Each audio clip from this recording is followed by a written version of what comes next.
Tiene la palabra el excelentísimo señor don Enrique Martínez Ruiz, numerario electo, para pronunciar su discurso de recepción ante esta Real Academia.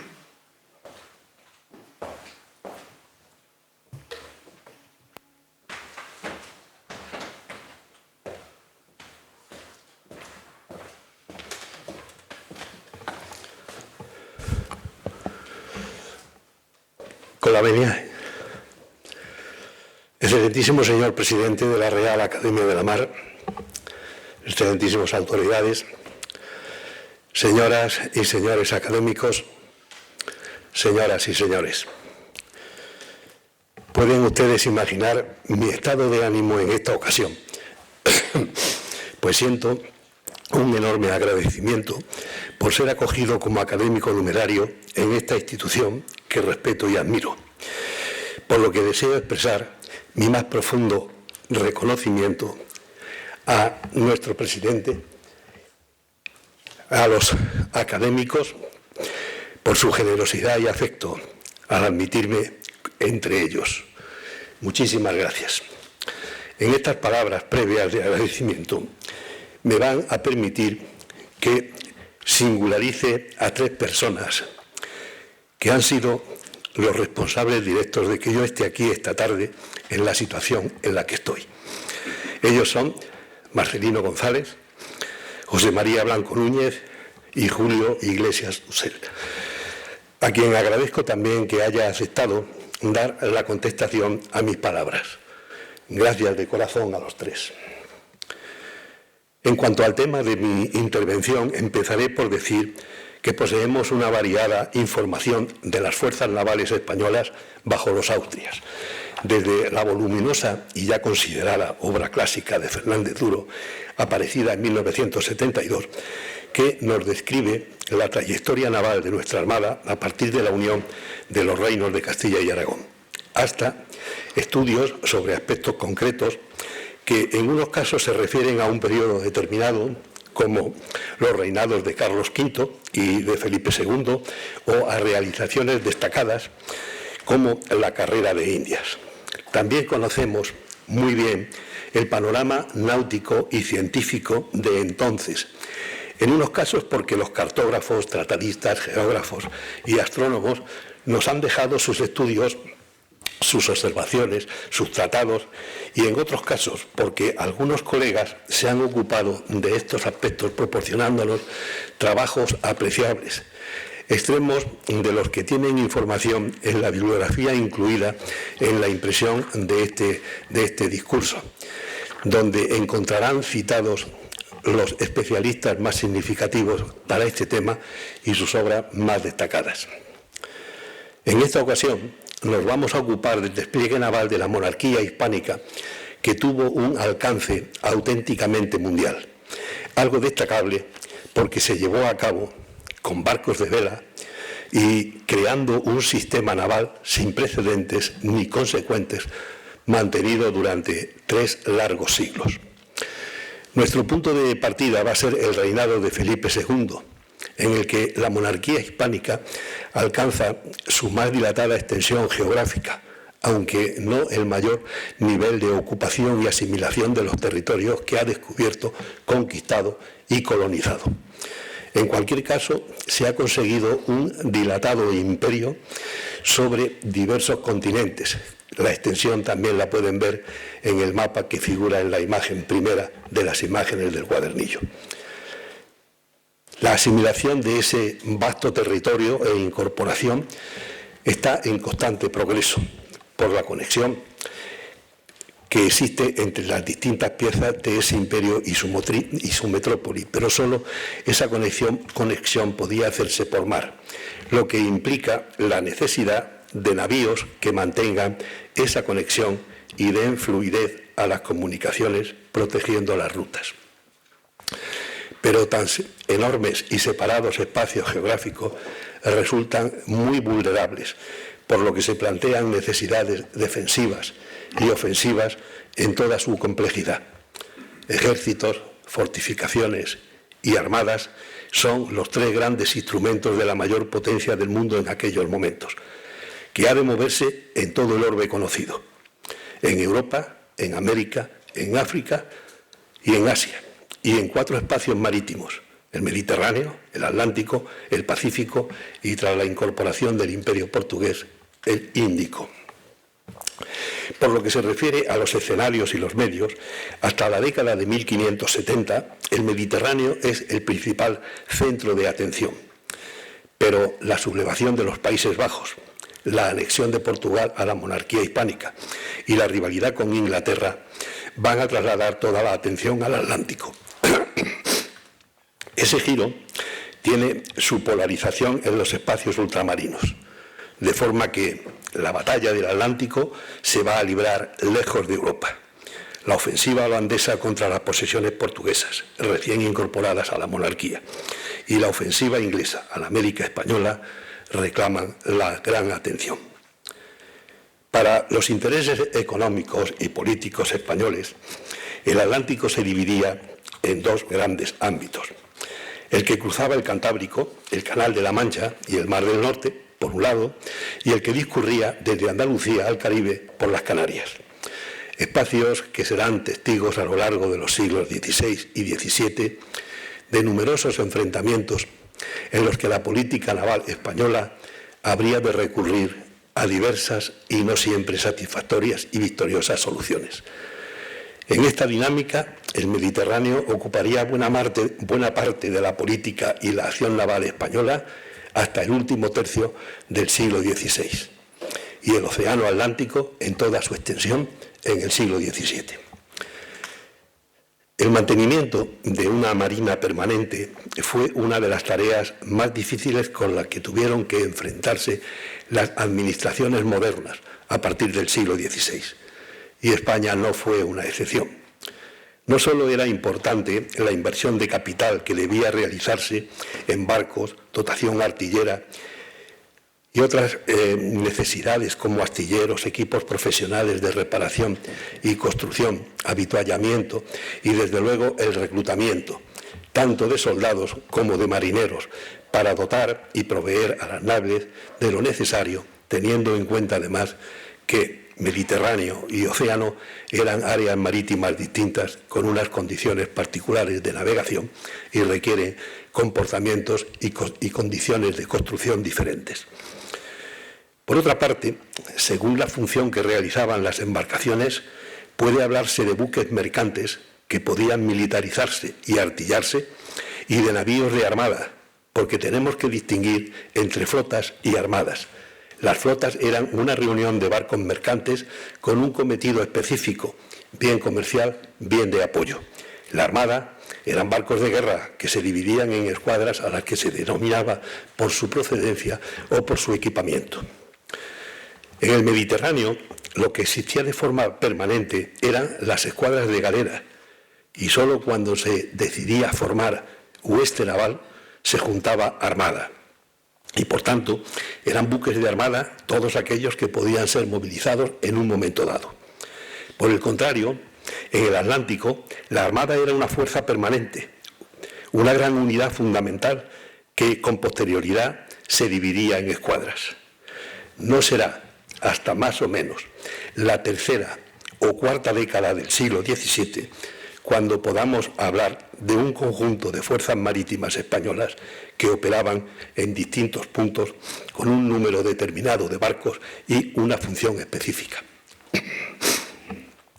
En el ámbito mediterráneo sobresale un tipo naval, la galera, y sus variantes: la galeaza, la galeota, la fusta, el bergantín, que son embarcaciones militares, aunque también las hubo mercantes.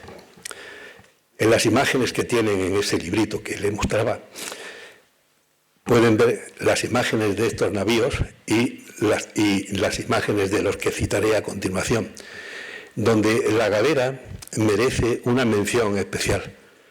Pienso que es el navío al que más debe la civilización occidental, pues está operativo desde el siglo VI a.C. hasta el XVIII de nuestra era, y además también estuvo en el Caribe y en Filipinas, no solo en el Mediterráneo. En aguas oceánicas había barcos de muy distintas clases y para muy variadas funciones, empezando por los ligeros y maniobreros barcos de pesca, básicamente de 3 tipos: pinazas, chalupas y bajeles. Existían igualmente buques muy comunes en todas las armadas, como las urcas, las carracas, los galeones algo después y todas las embarcaciones menores que actuaban como auxiliares y que formaban el grueso de las armadas. La mayor parte de las naves construidas en tiempos de Felipe II en el Cantábrico fueron labradas no a capricho del maestre y carpintero del astillero de turno, sino conforme a unos criterios rigurosamente expresados en los contratos firmados entre los oficiales del rey y los particulares, que se acogían al empréstito facilitado por la corona. La pauta venía marcada en las instrucciones que Felipe II dio a Cristóbal de Barros a partir de 1563. La nao, muy operativa en la mayoría de las aguas oceánicas, sin embargo tenía una gran desventaja que se manifestó reiteradas veces en las guerras de Felipe II con Inglaterra y los rebeldes holandeses. Y es que era poco propicia para las aguas escasamente profundas de la costa de los Países Bajos, lo que trajo consigo la generalización de un tipo naval de fondo mucho más plano y de gran ligereza, el filibot, que acabó siendo el barco por excelencia de los rebeldes en los Países Bajos. No obstante, el barco protagonista de esta época fue el galeón, una creación española que se convirtió a partir de la segunda mitad del siglo XVI en el barco de combate de todos los países europeos. Con aparejo de 3 palos y capacidad artillera de 55 a 80 cañones, podía desplazar entre 500 y 1.600 toneladas y sus funciones eran muy variadas, desde el control de las rutas marítimas hasta el enfrentamiento en combate, así como la protección de las flotas de naos de la carrera de Indias. Por aquel entonces no existía una verdadera marina nacional. Las circunstancias históricas y políticas alcanzadas con la unidad al expulsar el último reducto independiente del Islam, el reino nazarí de Granada, y el descubrimiento de América, determinaron a los soberanos la asunción de un imperativo marítimo y su impulsión por medio de pragmáticas, reales cédulas e instrucciones, en pos de navíos cada vez mayores, más resistentes y con gran capacidad de carga. Las directrices y objetivos trazados por los reyes católicos se transformaron con la llegada de Carlos V, que no dispuso de una marina de guerra tal y como la entendemos hoy, sino que, llegado el momento y la necesidad, todos aquellos barcos que se hallaban en condiciones de navegar podían ser requisados y utilizados para fines militares. De forma que solía ser frecuente que barcos mercantes adecuadamente artillados se emplearan para acciones bélicas. Así se hacía mediante contratos de alquiler, de arriendo o sistema de asiento entre la corona y un particular, e incluso recurriendo a la requisa de navíos en casos de apremio. Obviamente, este sistema tenía sus ventajas.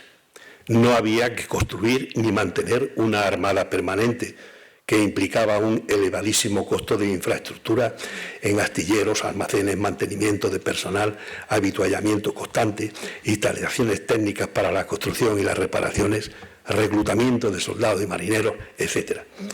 Pero tenía sus inconvenientes también, porque el coste del arriendo era muy alto y la falta de personal cualificado para embarcarse, especialmente marineros, fue una constante carencia que nunca pudo paliarse convenientemente.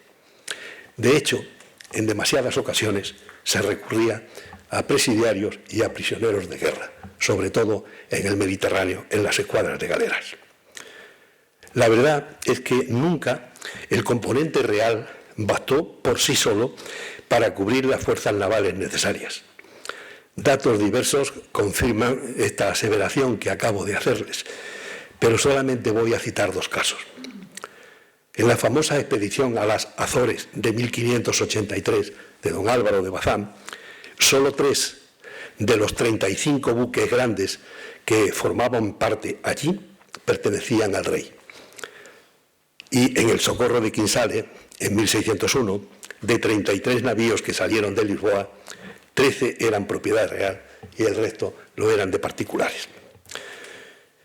Las reservas españolas de madera se resentían entonces por la general deforestación en el Mediterráneo central y occidental, lo que implicaba carencia o escasez del material necesario en la fabricación de los distintos aparejos de los barcos e incluso de los cascos en sí. El Báltico se convirtió entonces en un lugar de obligada importación de notables cantidades de pinos, abetos, hayas y robles. Con tales planteamientos, ¿cuáles eran las fuerzas navales que poseía la monarquía hispánica? Pues como les decía hace un momento, hay que hablar de armadas, no de armada, pues fueron las circunstancias y los acontecimientos los que modelaron progresivamente la estructura naval española en aquellos años.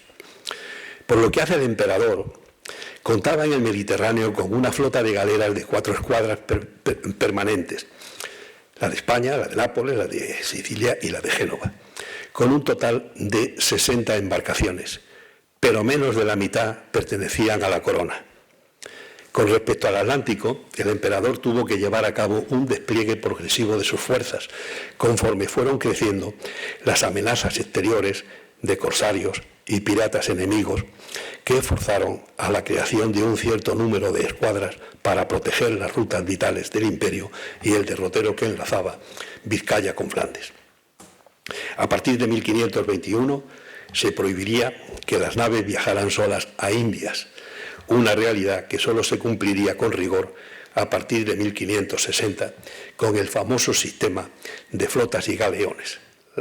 Las 2 flotas anuales que salían de Sevilla, una hacia Nueva España y la otra hacia tierra firme, así como la publicación de nuevas ordenanzas encaminadas a fijar la artillería, la carga y el número de gente, los castigos a aplicar y el tonelaje unitario de los buques de guerra y mercantes. Pese a todo, Carlos I disponía de la primera armada del mundo en importancia y la segunda en organización tras la veneciana. Pero a su muerte, la complicada situación internacional que heredaría su hijo demostraría enseguida que su atención y esfuerzo no habían sido suficientes. Felipe II, a partir de 1562, puso en marcha un extenso programa de construcción y armamentos navales y aplicó una intensa actividad astillera. El objetivo era dotar a España de una marina capaz de salvaguardar sus inmensas posesiones. En el Mediterráneo activó la fabricación de un número destacado de galeras en Barcelona, Nápoles, Sicilia y Génova. Los datos que siguen a continuación dan buena muestra de la actividad desempeñada. En 1566, a poco de subir al trono, 2/3 de las galeras eran de particulares. 11 años después, esa proporción estaba en poder del rey, que ya tenía 79 galeras. En 1574, esa cifra había aumentado a 146, con un gasto abrumador, 3.500.000 ducados, y alrededor del 80% de la flota estaba administrada directamente por la corona, una cantidad posiblemente 4 veces mayor que la fuerza de servicio activo que había tenido su padre. Todo este vertiginoso crecimiento le permitió embarcarse en una continuada cruzada contra el Islam, cuyo culminante fue la batalla de Lepanto de 1571, una victoria naval que marcó el esplendor del poderío político y militar de España en el sur y que decidió al mismo tiempo el destino del Mediterráneo. Luego, al entrar en el concierto europeo un nuevo escenario político y bélico, el Atlántico, el interés defensivo de Felipe II se centró en el océano, en el contrabando, en el aumento de la actividad corsaria inglesa y en los primeros pasos de una fuerza marítima holandesa. el monarca entendía que resultaba urgente controlar el Atlántico y el Mar del Norte, teatro de operaciones de sus principales rivales. Para ello, el esfuerzo fue extraordinario. La producción en la costa norte de España se impulsó al máximo, aunque no fue suficiente, pues la incorporación de Portugal en 1580 y de sus colonias abrió para la monarquía hispánica una nueva frontera marítima muy vulnerable que exigió imperiosamente una potente cobertura naval. Y aunque con el nuevo reino se incorporaba también la Armada Real Portuguesa de Galeones, el ámbito marítimo a controlar era mucho mayor. Las consecutivas expediciones contra Inglaterra pondrían en entredicho la política naval llevada hasta ese momento, y la bancarrota de 1596 reflejó la debilidad de la estructura financiera y hacendística del momento. Felipe II dejaba a su hijo y sucesor un legado complejo. Durante el reinado de Felipe III y parte de Felipe IV, se realizó un enorme esfuerzo para revitalizar la industria naviera y se mejoró la reglamentación de la construcción naval española. El pacifismo impuesto por las circunstancias, la paz de Vervins con Francia en 1598, la paz con Inglaterra de Londres de 1604 y la tregua de los 12 años con los holandeses, ofreció esa posibilidad, permitiendo plasmar un conjunto de inquietudes en las numerosas instrucciones, células, ordenanzas y pragmáticas promulgadas entre 1606 y 1633.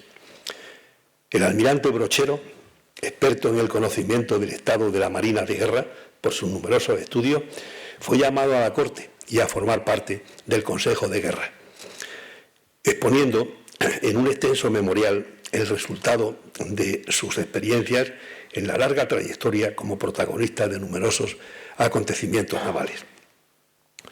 En ese memorial proponía las mejores medidas que él consideraba que debían ponerse en marcha e instaba a estudiar y seguir, en su caso, las costumbres y el funcionamiento de otros pueblos con tradición marinera, como los turcos, los venecianos, los ingleses y los holandeses, entre otros.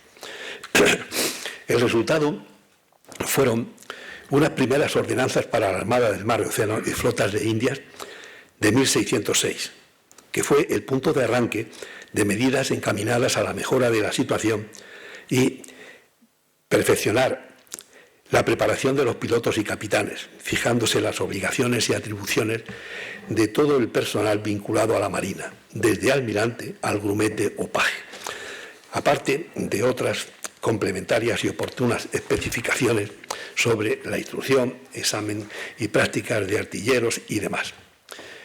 Por otra parte, la Corona incentivó a los constructores particulares con la concesión de empréstitos y otras ventajas en la fabricación de naves para que trabajaran a su servicio. Y esto se hizo porque Felipe III comprobó muy pronto que la política de embargos de los navíos de construcción privada no daban los resultados apetecidos. Se logró fijar las dimensiones de los barcos y proliferaron tratados sobre la marina como el de Tomé Cano, uno de los más valiosos. Se ha dicho que Europa aprendió a navegar en los libros españoles, pues los más importantes de esos libros y sus autores los tienen ustedes incluidos en la bibliografía que figura en el cuadernillo, en la impresión de mi discurso. Sin embargo, a partir de 1621, la reanudación de las hostilidades en Flandes demostraría que los esfuerzos hechos no serían suficientes para enfrentarse a los holandeses. Felipe IV y el conde duque de Olivares continuaron la política activa de las 2 primeras décadas del siglo, rodeándose para ello de personas capaces y entendidas. La consecuencia fue una nueva reglamentación general y más amplia que superaba las ya existentes, como fueron las ordenanzas para el buen gobierno de la Armada del Mar Océano, que se publica en 1633 y que constituyó un pequeño respiro. Pero no siempre fue posible ese impulso inicial y el presupuesto asignado a la reforma naval osciló con frecuencia de forma alarmante, realidad que se demostró a partir de 1635, cuando España quedó abocada a una nueva guerra imparable, tanto en Flandes como contra Francia, que acababa de hacer la declaración de guerra, y ayudando a la rama austriaca de la familia, en la guerra de los 30 años. Y en esa guerra, en esa actividad, no hacía sino sacrificar recursos económicos y humanos, deteniéndose esa prometedora expansión naval. Pese a todo, la estructura del despliegue naval español a mediados del siglo XVII no tenía parangón con ninguna otra potencia, ni en Europa ni fuera de Europa, demostrando una capacidad logística inigualable por cualquier competidor, ya fuera solo o fuera con aliados. Y eso lo demuestra el mantenimiento de las siguientes fuerzas que mantenía activas la monarquía hispánica. Empezamos por las escuadras de galeras que operaban en el Mediterráneo, que eran las de la Guardia del Estrecho, la de las galeras de España, la de Génova y la de Nápoles y Sicilia, además de algunas otras galeras particulares que eran tenidas en asiento. La Armada del Mar Océano, destinada a la defensa de las costas peninsulares y protectoras de las flotas de América a España, cuya área de acción era especialmente el Atlántico Norte. La Armada de Flandes, con base en Dunkerque y Ostende, destinada a cubrir el Canal de la Mancha y el Mar del Norte. La Armada de la Guardia de la Carrera de Indias, o de galeones de tierra firme, como también se le llamaba, que vigilaba el área de las Azores. La Armada de Barlovento, encargada de limpiar las aguas del Caribe de piratas e impedir el contrabando. La Armada del Mar del Sur, en el Pacífico, cuyo objetivo era preservar los contactos entre el virreinato peruano y el Istmo y asegurar los caudales que se giraban desde Perú hasta Panamá. A esto hay que añadir unas numerosas fuerzas más minoritarias, las fuerzas sutiles, como se les llamaría en el siglo XVIII, que se mantenían en apostaderos, como por ejemplo el Río de la Plata, y en la defensa de costas y puestos, incluidas las Filipinas. Eran fuerzas formadas por embarcaciones menores, cañoneros, faluchos, jabeques, que desempeñaban una función de vigilancia y protección. En definitiva, como vemos, demasiadas fuerzas que mantener con recursos que se agotaban, demasiados frentes que atender en la mayoría de las ocasiones, todos a la vez. En el reinado de Carlos II, pocos fueron los episodios marítimos dignos de mención. Es cierto que se intentó organizar la Marina y, de hecho, en 1678 se promulgaron ordenanzas reglamentando los asientos, el tamaño de los barcos, la distribución de la artillería, la designación de astilleros y otras cuestiones relacionadas. Pero a finales de siglo, la hacienda estaba exhausta y la Fuerza Naval Española había quedado reducido a un número de barcos muy reducido, que serían la base de la recuperación del siglo XVIII. Atrás quedaban episodios de una relevancia única en la historia naval mundial, desde el descubrimiento de América y el establecimiento de las auténticas medidas de la Tierra en el primer viaje de circunnavegación, hasta la creación y mantenimiento de unas rutas marítimas que integraron en un sistema a toda la geografía del planeta, que crearon comunicaciones y permitieron intercambios entre las distintas partes del mundo, manteniendo una actividad auténticamente global. Con semejante despliegue y dados los medios y recursos disponibles, hubo deficiencias. No podía ser de otro modo. Pero el funcionamiento del dispositivo establecido por la monarquía hispánica para asimilar la expansión territorial y crear un despliegue naval se mantuvo pese a sus debilidades, carencias y deficiencias hasta principios del siglo XIX. Es decir, duró 3 largos siglos, mantenido exclusivamente por barcos impulsados a vela. Estamos ante un proceso histórico del que podríamos extraer muchas conclusiones, pero me limitaré a destacar una realidad en la que apenas si se repara y se desconsidera: la capacidad logística de la monarquía hispánica, que fue capaz de mantener operativo un despliegue de la entidad que acabamos de ver y que suponía mantener en un funcionamiento integrado a productores, comerciantes y asentistas con navieros, contratistas, administradores y funcionarios, repartidos por astilleros, atarazanas, puertos, fondeaderos, apostaderos, ciudades y fortificaciones en los 4 continentes entonces conocidos y a través de mares y océanos. En esas circunstancias la perfección era imposible, pero semejante capacidad logística estaba muy por encima de las demás potencias competidoras, que hasta el siglo XVIII no estuvieron en condiciones de asumir el reto que suponía el despliegue de la monarquía hispánica. Ante esta actitud, esta actividad y despliegue española, cabe preguntarse cuáles fueron los logros que se consiguieron. Pues fueron varios, nada desdeñables.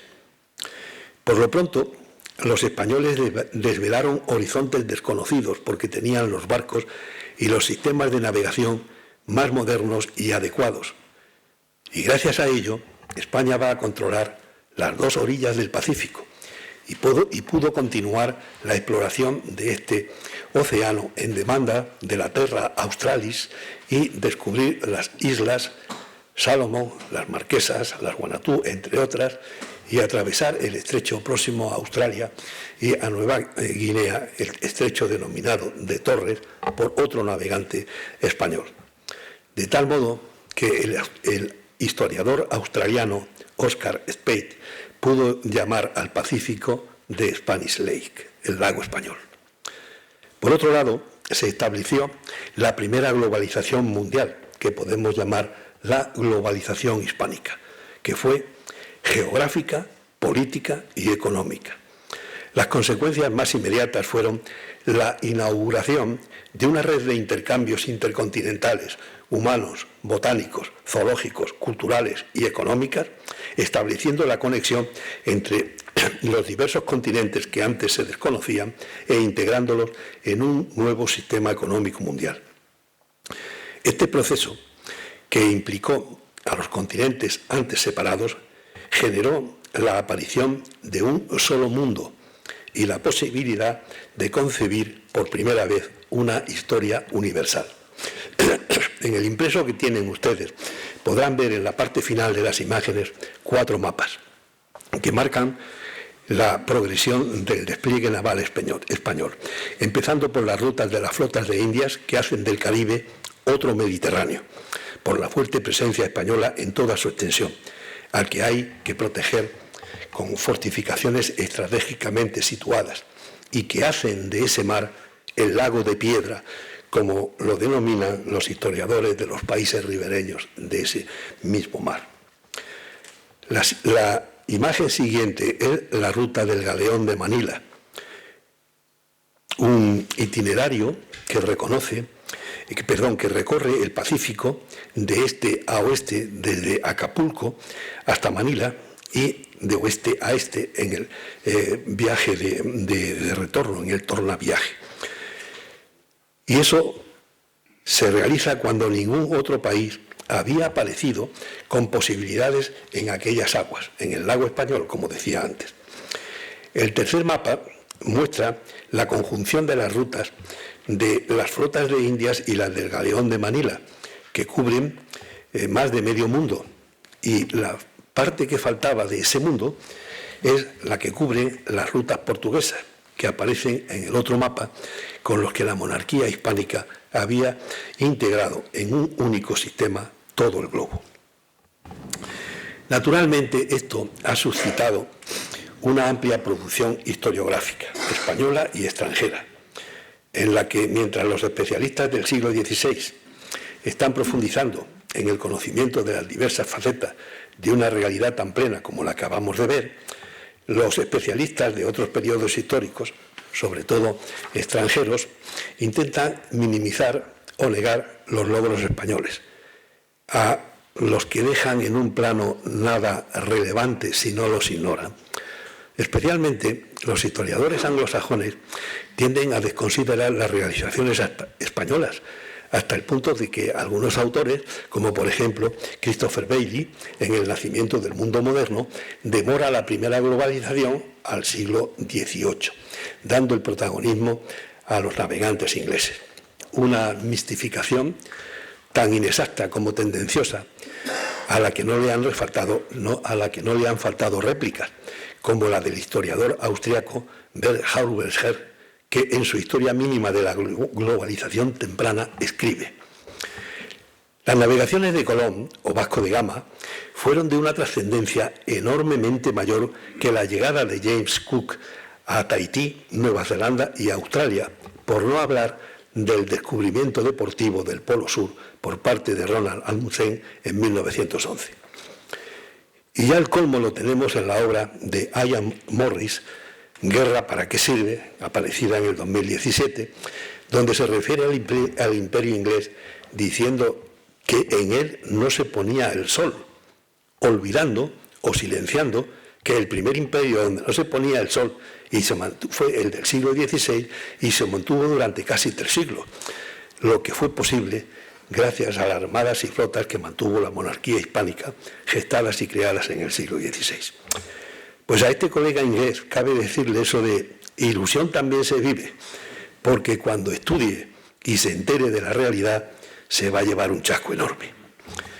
Por lo demás, España fue la adelantada tecnológica en el siglo XVI y gran parte del XVII, manteniendo una preponderancia política, militar y económica, por lo que no deja de extrañar esa especie de empecinamiento en no reconocer o ignorar lo que fueron los barcos españoles y sus tripulaciones de aquellos siglos, pese a la abundancia de bibliografía que hay sobre el particular. Pero esta producción no ha bastado para disipar errores o eliminar tendencias de las que también voy a citar una muestra.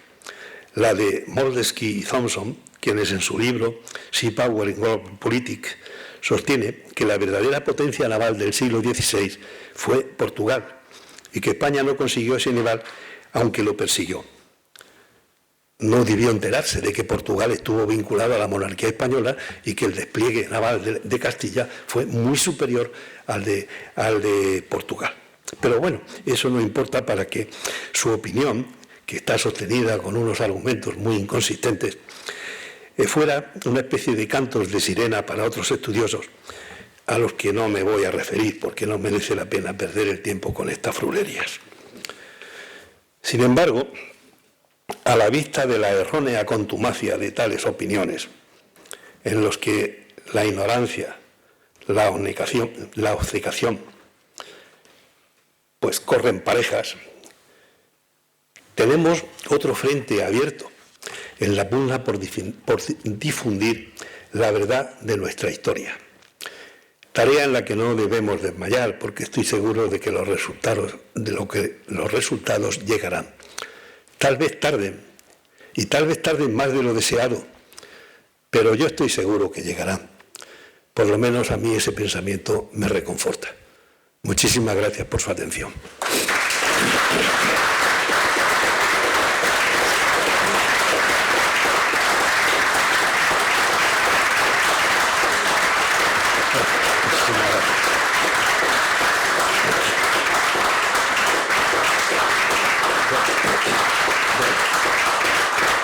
Muy amable, muchas gracias, muchas gracias.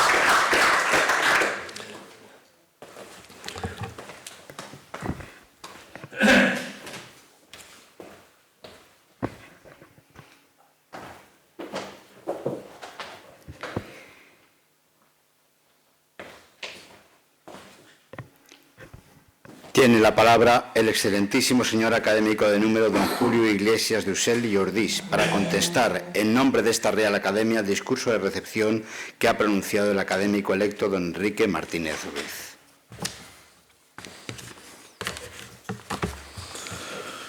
Excelentísimo señor presidente de la Real Academia de la Mar, señoras y señores académicos, señoras y señores.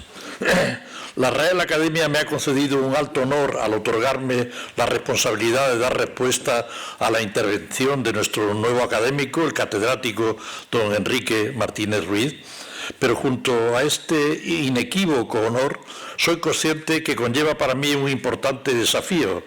Son tantos los méritos tan valiosos y en tantos campos de patente utilidad además para esta academia que acotarlo en el tiempo concedido convierte mi tarea en una misión harto complicada. La riqueza, profundidad y las muchas aportaciones convierte mi tarea en este momento en una inevitable simplificación de sus valiosas sumamente aportaciones. La realidad de sus méritos desborda por completo lo que me resulta posible mencionar. Inició con toda brillantez su trayectoria investigadora en la Universidad de Granada con el maestro de historiadores, el catedrático José Cepeda Adán, en una facultad que vivía en una época de esplendor. Contaba con brillantísimos profesores como Emilio Orozco, Francisco Sánchez Montes, Antonio Gallego Morel, José Manuel Pita Andrade, posteriormente director del Museo del Prado, Alvar, padre Cabanela, etcétera, etcétera. Estuvo muy acertado unas décadas antes otro ilustre granadino al definir esa ciudad, Granada, es una ciudad para el espíritu. Y describe muy adecuadamente la singularidad real del hábitat que años después estos profesores ilustres que acabo de mencionar se encargaron de engrandecer y configurar el escenario intelectual donde se formó Enrique Martínez. Entre ese excelente plantel de profesores pronto nació y creció su vocación investigadora. Licenciado en la Universidad de Granada, donde realizó su memoria de licenciatura y su tesis doctoral, ambas dirigidas por su maestro, el catedrático José Cepeda Adán. Su actividad docente se desarrolló en aquella Facultad de Filosofía y Letras hasta 1978 y desempeñó la plaza de profesor ayudante y después la de profesor adjunto.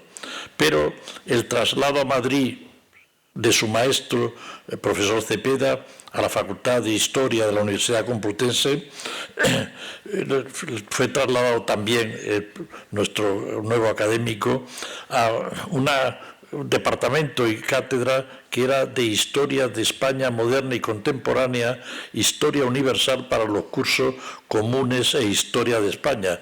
Faltaba, en fin, etcétera, etcétera. Le faltaba la plaza de Enrique. Una plaza que explica la multitud y la amplitud de sus conocimientos y la muy amplia temática de su ejemplar trayectoria investigadora. Desde el inicio de su carrera académica, estas materias han estado presentes en su docencia y en sus publicaciones. La memoria de licenciatura la realizó en Historia Moderna, pues el tema fue Sancho Dávila en las campañas del Duque de Alba en Flandes. Tras la tesina de licenciatura, su primer testimonio de una ambiciosa investigación se materializó en la tesis doctoral en el área ya de Historia Contemporánea, dirigido por su maestro, y se dedicó a este título, Creación de la Guardia Civil, estudio histórico y social de la institución durante el reinado de Isabel II, y fue defendida en 1970. Una tesis que marca la muy fructífera senda que va a recorrer en su vida universitaria. Por una parte, la excelencia. No en vano obtuvo el premio extraordinario en el doctorado. Fue el inicio de otros muchos reconocimientos y premios posteriores, condecoraciones, premios extraordinarios, etcétera, a los que no podré aludir. Pero además fue también el inicio de la senda que tan fecundamente recorrerá con toda brillantez sobre la historia naval y muy destacadamente la historia militar. La realización de la tesis doctoral le consolidó ya su carrera docente. Pasó poco después a profesor adjunto, primero en Granada, y cuando su maestro se trasladó a Madrid, también él se traslada a la Complutense, donde obtuvo primero la adjuntía y luego la cátedra de Historia Contemporánea en esa misma universidad, alcanzando además el reconocimiento de profesor emérito a su jubilación por su brillante trayectoria universitaria. La mejor notoriedad de esa calidad investigadora la proporciona la NECA, una institución que ya es incluso popular, no tanto como la Liga, pero fuera de los ámbitos universitarios es conocida también esta Agencia Nacional de Evaluación de la Calidad.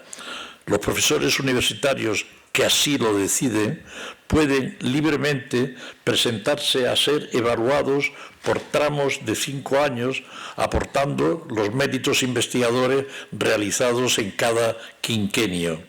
Pues bien, es un trámite que otorga un preciado reconocimiento de la calidad de la dedicación universitaria y un mínimo efecto económico. Pues bien, nuestro nuevo académico cuenta en su palmarés el reconocimiento positivo del máximo que se puede obtener, los 6 tramos de investigación, lo cual acredita no solo la calidad de su trabajo, sino también la constancia y continuidad de su ejemplar dedicación. No se trata solo de una opinión personal, sino de una valoración institucional nada fácil de obtener y que él ha conseguido con brillantez. Su rica carrera universitaria y su excepcional carrera investigadora se ha desarrollado con enorme productividad en varias áreas asentadas en su sólida tesis y ampliando el objeto de sus preocupaciones. Han sido constantes sus aportaciones en líneas de investigación que conviene mencionar, puesto que reflejan muy bien la riqueza de su formación, amplitud de sus estudios y agudeza analítica que tan provechosa va a resultar a nuestra propia academia. Debo resaltar en primer lugar sus numerosas investigaciones sobre historia militar y naval, donde contamos con 120 artículos en revistas especializadas que pasan sometidas a procesos de filtrado analítico para evaluar su calidad. Otros 40 trabajos de historia de América, y a ellos se añaden los 30 trabajos dedicados a la Guerra de Independencia con numerosas implicaciones en aspectos navales, al igual que los 50 dedicados a seguridad y orden público y otros 30 dedicados específicamente a numerosos aspectos de la historia de la Guardia Civil. Una materia que debe añadirse su responsabilidad en la organización y dirección de los seminarios internacionales Duque de Ahumada, con una docena de volúmenes publicados con los principales especialistas europeos. No es nada fácil conseguir y presentar este currículum esquemáticamente aludido. A esa incesante actividad intelectual hay que añadir sus trabajos dedicados a la metodología docente de la historia y de la historiografía, con otro medio centenar de trabajos en esta especialidad. Y si antes destacaba su reconocimiento en la calidad investigadora con los recibidos por la NECA, a ello hay que añadirse la realidad de más de 300 trabajos publicados en su brillantísima dedicación universitaria en tantas áreas de plena utilidad para las tareas de nuestra academia. Unas preocupaciones que ha proyectado a sus alumnos y discípulos, de los que son buena prueba más de una veintena de tesis doctorales dirigidas sobre los temas en los que es muy acreditado especialista, y me gustaría destacar una de esas tesis sobre la política naval de la Segunda República. Su dimensión internacional se ha proyectado en todas las dimensiones específicas de un acreditado investigador. Ha sido organizador, director de congresos y seminarios internacionales y de la posterior publicación de las actas sobre materias tan relevantes como archivos e historia, las fuentes, o sobre Felipe II y las ciudades de la monarquía, o poder y mentalidad en España e Iberoamérica, o Vivir en tiempos de guerra, gobierno, sociedad y cultura en la península ibérica 1808-1814. Una proyección internacional activada también por su responsabilidad en los encuentros históricos España-Suecia, que junto a sus responsabilidades organizativas como director y promotor de las mismas, hay que resaltar una quincena de publicaciones sobre el tema, pero con numerosas referencias navales, como el título dedicado a los ejércitos y a las armadas de España y Suecia en una época de cambio 1750-1870. Sus profundos vínculos internacionales no radican solo en sus investigaciones, han sido activados por una quincena de instancias en países europeos y de América, pero creo que es justo destacar su importante papel como comisario de exposiciones como la que citaré, como Fuimos los primeros, Magallanes, Elcano y la Vuelta al Mundo, celebrada en el Museo Naval de Madrid con motivo del 500 aniversario entre 2019 y 20, o también como comisario de la dedicada a la Casa de Borbón, Ciencia y Tecnología en la España Ilustrada. La riqueza de sus muy acreditadas y prestigiosas aportaciones intelectuales en tantos ámbitos cruciales de nuestro pasado son imposibles de sintetizar aquí, pero mencionaré algunos rasgos esenciales. Así, en la historia militar contamos con un completo análisis del ejército español en los siglos XVI a XVIII, merced a dos libros. Uno, titulado Los soldados del rey, los ejércitos de la monarquía hispánica 1480-1700. Y debe destacarse, no en vano mereció el premio Villa de Madrid, Ortega y Gasset.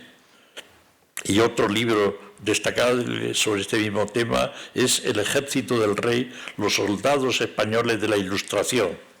Igualmente tenemos un panorama militar de toda la Edad Moderna en su libro Historia Militar de la Europa Moderna, donde se expone la evolución del arte de la guerra terrestre y naval y los recursos militares de las principales potencias europeas de aquellos siglos. Sobre el tema de seguridad y orden público, bastará con citar de sus publicaciones el libro de su tesis, Creación de la Guardia Civil, que no solo fue el primer libro sobre la admirada institución, escrita por alguien que no era del cuerpo, además por su calidad y originalidad, sentó las bases para el estudio institucional orgánico de instituciones militares y de seguridad. La otra gran obra sobre seguridad y orden público la dedicó al minucioso estudio de la delincuencia decimonónica en el libro La delincuencia contemporánea, aproximación a la delincuencia isabelina, y posteriormente en su obra Policías y proscritos, Estado, militarismo y seguridad en la España borbónica 1700-1870, tenemos el más completo estudio sobre las instituciones del ramo desde la llegada de Felipe V hasta la consolidación de la Guardia Civil como cuerpo único de seguridad. Y en otro libro sobre el bandolerismo español encontramos una síntesis sobre ese fenómeno social y sus más genuinos representantes. Sus aportaciones, pues, sobre el tema de la seguridad y orden público, además de innumerables artículos en revistas profesionales, por su singularidad merecen citarse también otros de sus libros. Uno que dedicó a estudiar la seguridad pública en Madrid de la Ilustración, que fue el primer estudio sobre el tema utilizando fondos de la Sala de Alcaldes de Casa y Corte del Consejo de Castilla, con resultados sumamente esclarecedores sobre nuestro pasado en aquellos años. Y otro libro no menos innovador lo dedicó a Policías y proscritos, Estado, militarismo y seguridad en la España borbónica, que es el único estudio global existente sobre las fuerzas de seguridad creadas en España del siglo XVII hasta el período revolucionario en el siglo XIX. No debo omitir sus importantes aportaciones al estudio de la Guerra de Independencia, con perspectivas sumamente originales. Citaré su libro dedicado a la Iglesia española contra Napoleón, una contribución muy destacable porque constituyó una importante novedad al ser la primera y tal vez la única vez que se analizaba la postura de los prelados españoles en la guerra y los argumentos que esgrimía contra Napoleón, desconocidos no solo por la LOCSE, sino también por en que estudiamos previamente a la LOCSE. Y de la excelente fractura fue igualmente su estudio dedicado a la guerra de independencia, claves españolas en una crisis europea, donde en el contexto de la reacción europea antinapoleónica plantea las singularidades específicas de lo sucedido en España y sus motivaciones. En cuanto a la historia de América e historia naval, solo mencionaré una obra de síntesis, La defensa del imperio, donde expone y desarrolla el carácter eminentemente defensivo de las disposiciones que se toman desde la corona para proteger sus territorios de ataques enemigos durante el siglo XVI al XVIII, tiempos en que los barcos constituían el principal recurso e instrumento para conectar a distintas partes del imperio. Las flotas de Indias constituye un completo estudio de ese instrumento naval creado por la monarquía, sobre todo desde Fernando el Católico, para defender, mantener y desarrollar el comercio y la defensa entre la península, Américas y Filipinas, en lo que podemos considerar la primera globalización económica.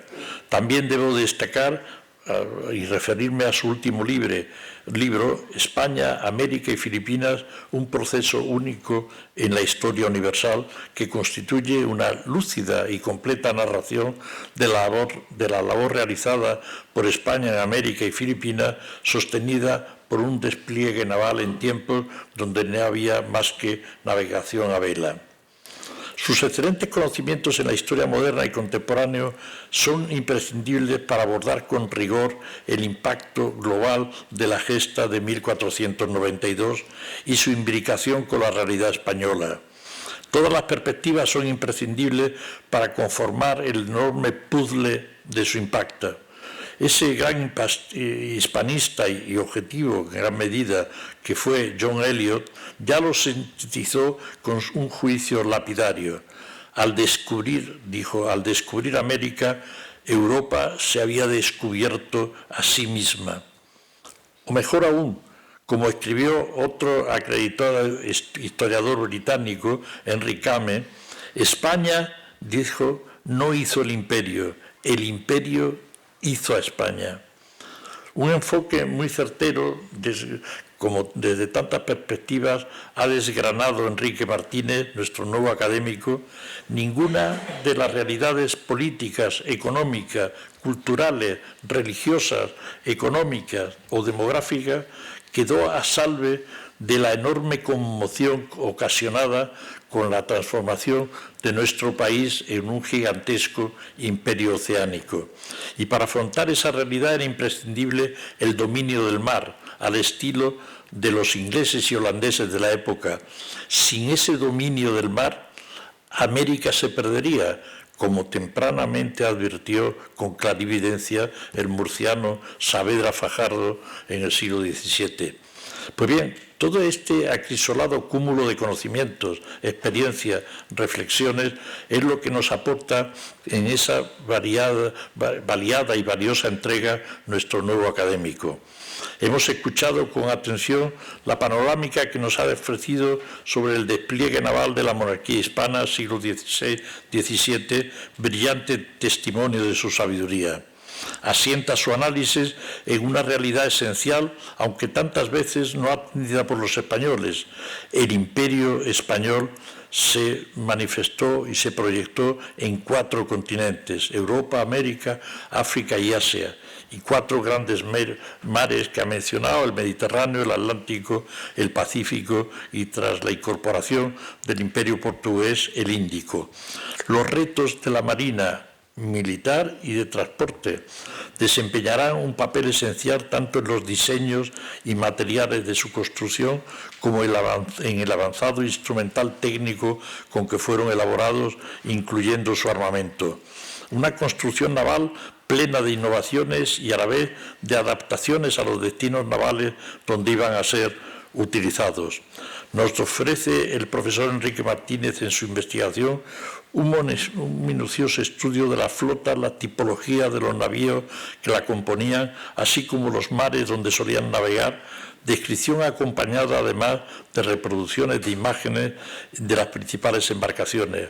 Barcas y puertos para sus invernadas son consideradas en su trabajo con los riesgos de epidemias y contagios en las arribadas a puertos, al igual que como agente de difusión de contagios, incluso en fase de incubación de patógenos contraídos en otros territorios, materia muy escasamente conocida en la época y a la vez poco estudiada.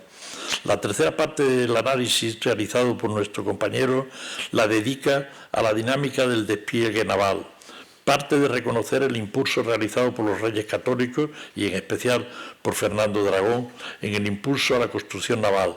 Pragmáticas y reales cédulas establecieron subvenciones para la construcción naval, así como medidas para estimular adelantos técnicos, la regulación del comercio y la actividad de barcos extranjeros. Una regulación que se incrementó en reinados posteriores con la prohibición de navegación de naves solas, sin escuadras que acompañaban a las flotas. Se fijó la artillería, la carga y el número de personas en los navíos, el tonelaje tanto de buques de guerra como de mercantes, etc. Se establecieron los itinerarios de las flotas anuales, una salía en enero y otra en agosto. Fuera de ella, Felipe II prohibió la navegación a América, con un recorrido preestablecido. Existió también desde 1564 una conexión con Filipinas, el famoso galeón de Manila, que se desplazaba desde Manila a Acapulco, como es sabido. Además, la ruta entre España y los Países Bajos, y al convertirse Felipe II en rey de Portugal en 1580, se añadieron otros itinerarios de las rutas portuguesas en el Índico y el Atlántico. Ese intenso tráfico de tantas direcciones y a lo que hay que añadir las pérdidas por hundimientos en las travesías por factores ambientales naturales como tormentas o huracanes, pero también por enfrentamientos con buques piratas, trajeron, al igual que la permanente inestabilidad en Flandes, hicieron incrementar la construcción naval y las medidas de embargo de navíos privados, una descripción que el autor desgrana en la estructura disponible de embarcaciones en 7 complejos ámbitos territoriales. Pero me gustaría destacar una conclusión transversal del estudio, si se me permite, hasta de la personalidad de nuestro nuevo y brillante académico. Los resultados de sus investigaciones, al igual que del texto que hoy nos ofrece, se deduce siempre una conclusión esperanzada y optimista de nuestro pasado. Es una lectura patriótica de nuestra propia historia, con errores que él constata en tantas ocasiones, pero errores situados en las diferentes épocas que analiza sin quebrar la gloriosa épica en que se asentó y se desenvolvió. No es solo una visión profesional, rigurosa y basada en los hechos globales en los que se asientan los acontecimientos que con tanta brillantez ha estudiado. Es una consecuencia de su conocimiento objetivo, integral de ese pasado, pero también de su propia personalidad. Una personalidad formada junto a maestros de la categoría del profesor Cepeda, su maestro, al cual yo libremente también asistí a su clase y tuve cierta amistad de alumno con él, y por consiguiente hablo con conocimiento no solo derivado, sino también de causa. Pero esa personalidad patriótica, generosa, rigurosa, etcétera, está alimentada, en el caso de Enrique Martínez, alimentada profusamente por la de su mujer, Consuelo Maqueda, una malagueña de nacimiento, pero asentada en Granada, donde unieron para siempre sus destinos. No puedo, y quizá no deba, por no ser la ocasión debida, detenerme en sus extraordinarios valores profesionales que también tuve el privilegio de conocer. Pero basta en aludir a los académicos y profesionales. Doctora primero en Historia Moderna con una tesis sobre el auto de fe, publicada en la editorial Istmo, pero fue también doctora en Historia del Derecho por una nueva tesis dedicada a la creación del Virreinato de Nueva Granada, publicada también como la anterior en una prestigiosa editorial. Prestigiosa investigadora, catedrática de Historia del Derecho de la UNED, con numerosas y valiosísimas investigaciones. Juntos, el matrimonio de Consuelo y Enrique construyeron un maravilloso hogar ejemplar en la armonía y en la actividad profesional en dos diferentes universidades madrileñas. Y un excelente fruto de esa vida fueron los tres hijos que vinieron a incrementar el gozo de vivir. Pero como dice el refrán, no hay sol sin sombra. Una maldita mañana del 4 de febrero de 2014, un tromboembolismo pulmonar masivo ocasionó el fallecimiento inesperado de su amada Consuelo Maqueda. Quienes estuvimos cerca de Enrique en aquellos muy dolorosos días sabemos de su inmenso dolor y tristeza, pero también de su entereza, siendo consciente que el único instrumento para abordar ese trágico destino es sumergirse en el trabajo para centrar la mente en alguna cuestión absorbente. Y eso es lo que hizo ejemplarmente nuestro nuevo académico, incrementar aún más su rigurosa entrega al estudio y a la investigación. Para los muchos que somos creyentes, como Enrique y yo, sabemos que hoy, allá, desde el cielo, quien verdaderamente disfruta y aplaude es Consuelo Maqueda, con Carmen, su compañera de departamento e íntima amiga. Nosotros, desde este noble salón de actos, nos unimos a esa auténtica alegría y nos felicitamos con la incorporación del profesor Enrique Martínez Ruiz, de quien tantas aportaciones estamos seguros que nos ilustrará. En nombre de esta corporación, la Real Academia del Mar, hoy, pues, doy la más cordial bienvenida a nuestro nuevo y querido compañero. Bienvenido, Enrique.